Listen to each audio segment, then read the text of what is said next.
jangan menjadikan sebuah ibadah itu alasan untuk hanya mengamankan nafsu kita tanpa ada ilmu gitu. Nah, jadi relate banget lah anak-anak muda yang kayak nikah dulu atau kerja dulu ya gitu. Nah, di film ini ditunjukin kok lo harus milih mana, bahwa di film ini ditunjukin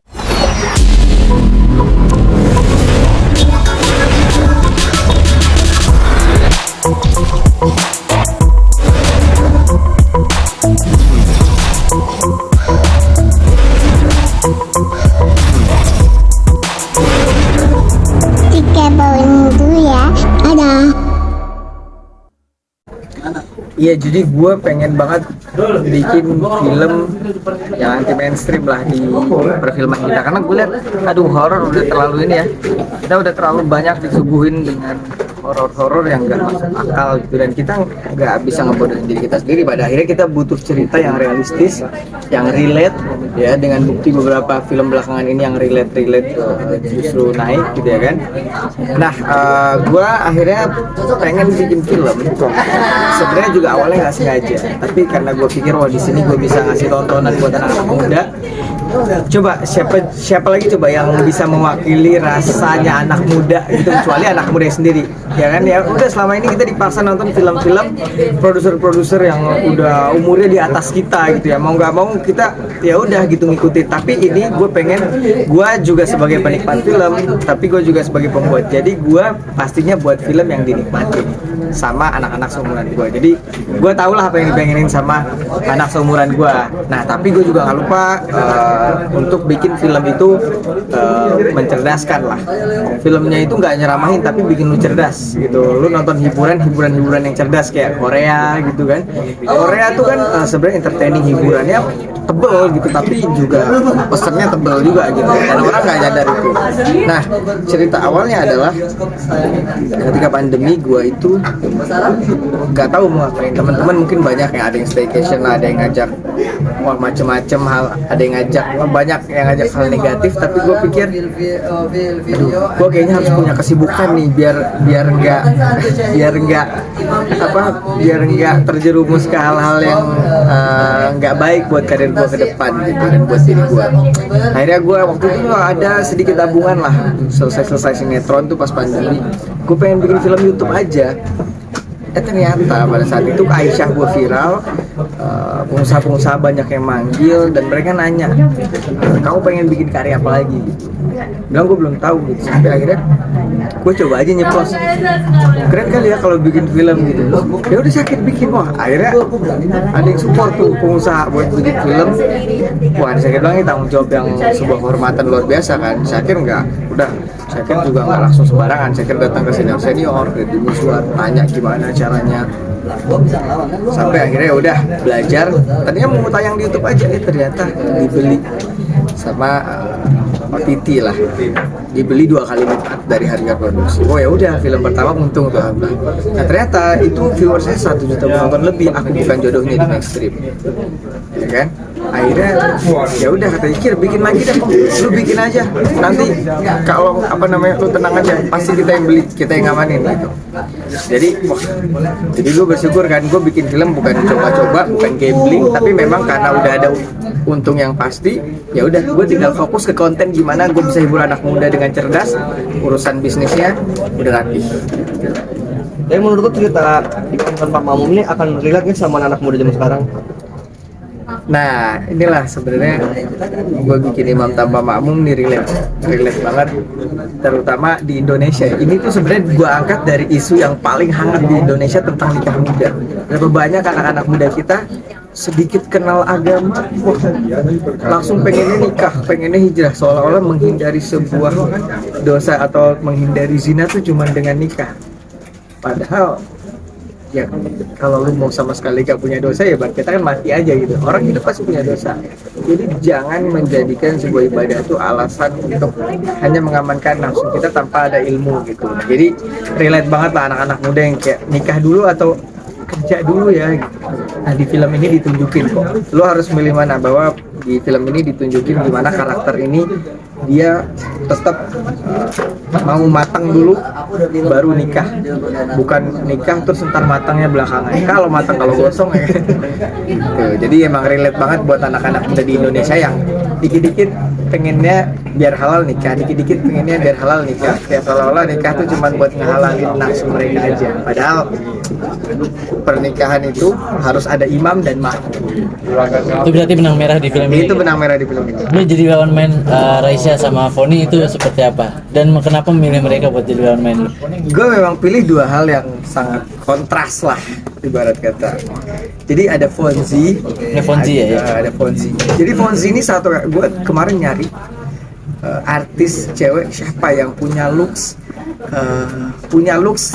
agak sedikit, dia belum sempurna, terbuka tapi nggak murahan gesturnya. Tadi gue pengen Anya, gue pengen siapa, gue pengen apa.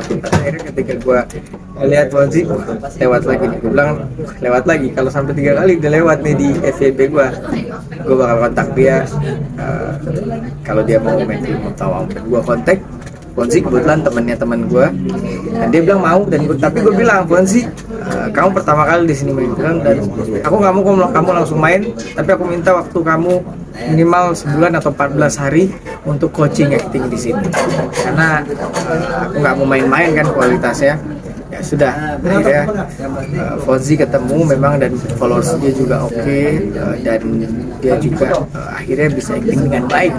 Speechless sama acting Fonzi di film Bang Tahu Mamum ini, dan mungkin gue feeling akan banyak PH-PH ke depan yang pasti pakai dia nih setelah Bang Tahu Mamum, karena di sini acting dia oke banget. Dan Raisa Nagala Sawat ini sebenarnya sahabat gue, satu perguruan sama gue di Habib Hasan Jafar Segaf. Gue kenal dari Deddy Mizwar, salah satu anak temannya Deddy Mizwar, dan gue melihat kalau gue tipe sutradara yang cukup mengcasting orang dengan ngobrol sama dia 5 menit, gue akan tahu tuh, oh dia akan cocok di peran ini, dia akan cocok di peran ini, oh ini nggak cocok, oh ini cocok. Gue akan bikin, akan lihat dia ketawa, akan lihat dia senyum, akan lihat dia ngomong. Nah di situ nanti gue akan tahu. Nah ketika gue melihat Raisa, wah ini unik nih. Dan gue memang pengen nih ya, gue memang pengen di film-film gue itu fresh. Gue nggak mau film gue jualan artis, cuman jualan apa namanya followers, nggak mau. Justru gue pengen di film-filmnya Shakir Films kita menciptakan artis, menciptakan karya yang anti mainstream, menciptakan artis-artis yang fresh. Jadi gue ke depan mungkin akan sangat sedikit memakai pemain-pemain yang sudah terkenal. Kayak nanti next film gue akan ke daerah, gue akan menciptakan aktor dan aktris dari daerah. Jadi itu visi misi Shakir Films ke depan adalah semua anak Indonesia punya kesempatan berkarya, dan semua mereka punya kesempatan buat jadi artis. Tinggal memang so far sejauh ini yang sudah bekerja sama dengan kita adalah salah satu mantan gubernur di Bangka Belitung, dan kita pengen juga kasih kesempatan buat anak-anak sana mereka buat bermain film.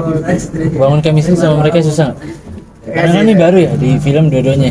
Ya dua-duanya baru di film, tapi untungnya tim kita nih semuanya solid.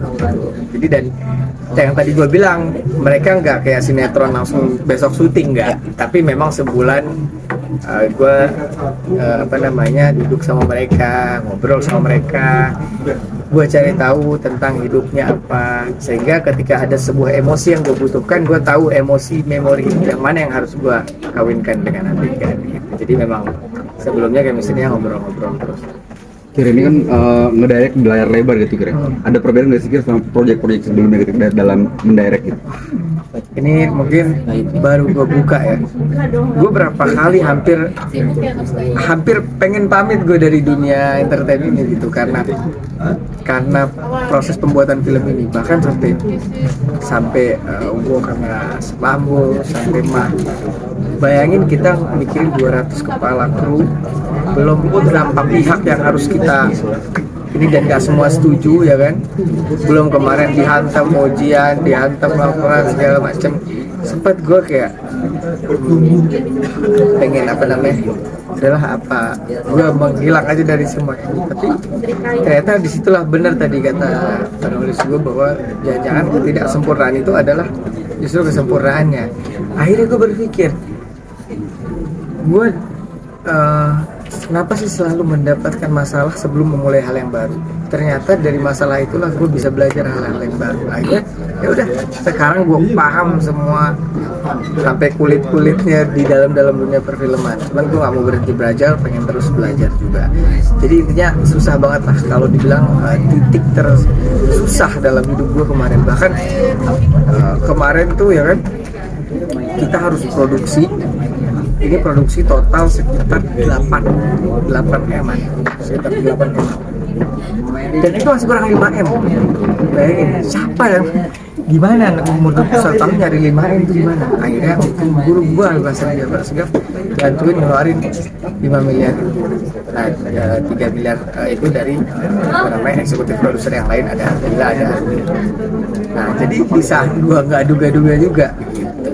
Jadi total produksi 8M, gimana coba nyari 8M harus produksi film di umur segini, ya kan? Kebayang tuh puyengnya gimana? Anak zaman sekarang aja misalnya ditagih pinjol 20-10 juta aja udah bunuh diri, gimana gue ya kan 8-10M, wah itu gokil banget. Tapi akhirnya ya karena dikuatin sama guru gue dan ya udah, akhirnya film ini film pertama alhamdulillah udah balik modal sebelum tayang. Jadi di bioskop udah tinggal nunggu untung aja. Itu berkah dari kesabaran dan juga keikhlasan mengikuti perjuangan. Jadi emang nggak mudah jadi sutradara, apalagi jadi produser, apalagi jadi pertama sekaligus. Dan gue berharap semoga segala usaha ini bisa terbayar dengan suksesnya film ini, dan gue harap ya untuk kelanjutan karir sebagai sutradara ke depan, semoga film ini sukses, seenggaknya minimal nyentuh 1 juta penonton. Tapi gue sih pengennya lebih dari itu. Kira kemarin gimana yang bikin lo asam lambung makin lo Asam lambung makin naik. LSF, kemudian dia mau laporin. Itu kan gue niatnya baik awalnya tuh ya, soal awal proklamasi terus LSF. Awalnya kan gue cuman karena kebetulan Agustus, bulan kemerdekaan, dan proklamasi itu kan bukan milik perorangan tapi milik seluruh bangsa kan. Ya gue punya hak dong, ya nggak? Jadi proklamasi itu bukan milik perorangan tapi milik memang seluruh masyarakat bangsa ini. Ya udah, dan bahkan ya di situ juga nggak ada suatu hal yang melecehkan atau apapun. Toh jomblo kan juga bagian dari masyarakat Indonesia ya kan. Jadi harus kita jaga juga, harus kita support juga. Nah untungnya, dan kemarin tuh bertubi-tubi mulai dari itu, terus kemudian dia ke LSM sampai XX1, sampai bioskop nyuratin gua. Iya. Bioskop nyuratin gua bahwa sakit gimana, kita berkasih kesepakatan di bahwa segala hal di luar film ini, tuntutan atau apapun tidak ditanggung oleh XX1 gitu. Iya, gue bilang udah, gue tanda tangan. Jadi sampai kemarin gua sampai hampir sempet nggak jadi tayang gara-gara itu. Tapi gua bilang sama XX1 enggak kok. Toh akhirnya lembaga sensor film Bang Robi juga bantuin untuk mengeluarkan surat lulus sensor. Nah, akhirnya bioskop ya udah, kalau lulus sensor LSF sudah mempercayai, kita XX1 juga mempercayai. Tapi kita memang ada kerjasama bahwa kalau terjadi apa-apa semua ditanggung oleh Syakir. Misalnya nanti di filmnya tayang, oh ternyata ada hal yang apa-apa segala macam, nah itu Syakir semua yang tanggung, bukan ditanggung oleh XX1. Oh, sempat shock. Dan itu satu-satunya film di Indonesia kayaknya yang dikasih kesepakatan gitu. Lalu ada obrolan nggak sih sama pihak mereka buat kan juga sempat ada somasi? Nggak ada, gue padahal udah menunggu gitu, mana? Ternyata mereka ya mungkin beraninya di media doang. Kan tadi sempet awalnya kan dia bikin laporan di kantor polisi ya, sampai akhirnya di KLSF ya. Iya. Itu memang ke polisi dulu, lanjut ke LSF atau Nggak sebenarnya tahu sih, katanya sempat ada di polisi juga, di Polda, cuman ditolak. Oh, ditolak ini. Ditolak. Oh. Nggak ada orang Polda ngabarin juga. Oh, yang Syakir juga nggak menyebutkan siapapun. Dan kalau Syakir bergaya dengan proklamasi, ya proklamasi kan bukan milik perorangan dong. Iya kan, itu kan milik bersama kan proklamasi. Ada yang akhirnya di sosial media ngechat juga, oh ini gimmick nih tentang ngeluarin film. Ya, disangka settingan, agenda setting Kalau buat promosi gua, film. sebenarnya nggak full settingan. Jadi yang gue setting adalah karyanya, tapi efek dari itu sebenarnya muncul sendiri, dan ketika muncul ya gue goreng lagi. Ya nggak? Ya, berarti yang kemarin tuh yang laporan tuh Beneran suka itu. Panik-panik ada aku. Panik-panik kan dibilang gue hampir gak jadi tayang ke Baik Siswa sampai dikasih surat. Cuman gue tanya dulu mau kuasa hukum gue. Ini bener nggak ada nggak masuk hukum? Oh, ya udah aman gitu. Tapi gue emang apa namanya sebelum bikin konten kayak proklamasi gue konsultasi dulu sama orang hukum lah. Ada nggak? Ini berpotensi rame tapi nggak akan kena hukum. Pak. Udah gue kan tahu apa-apa yang bisa memancing karena gue kan emang dari kecil juga memperhatikan sosial media gitu. Jadi gue tahu apa hal-hal di sosial media. Jadi memang lu diskusi dulu sama yang ahlinya sebelum akhirnya Tapi lu soal posting. laporan-laporan dan masalah itu nggak settingan. Memang mereka mempermasalahkan, cuman karena gua kemudian menanggapi, jadinya kan viral. ya. Lu dapat untung nggak dari itu akhirnya? Langsung. Iya dong, akhirnya gue mendapatkan awareness untuk film gue gitu. Akhirnya karena orang-orang yang ngelaporin ini yang gue nggak duga sebelumnya, ya ternyata ada baiknya juga. Seenggaknya orang, emang filmnya apa aja yang dilaporin gitu. Kan kayaknya di 2023 ini cuma film gue doang yang dilaporin kan.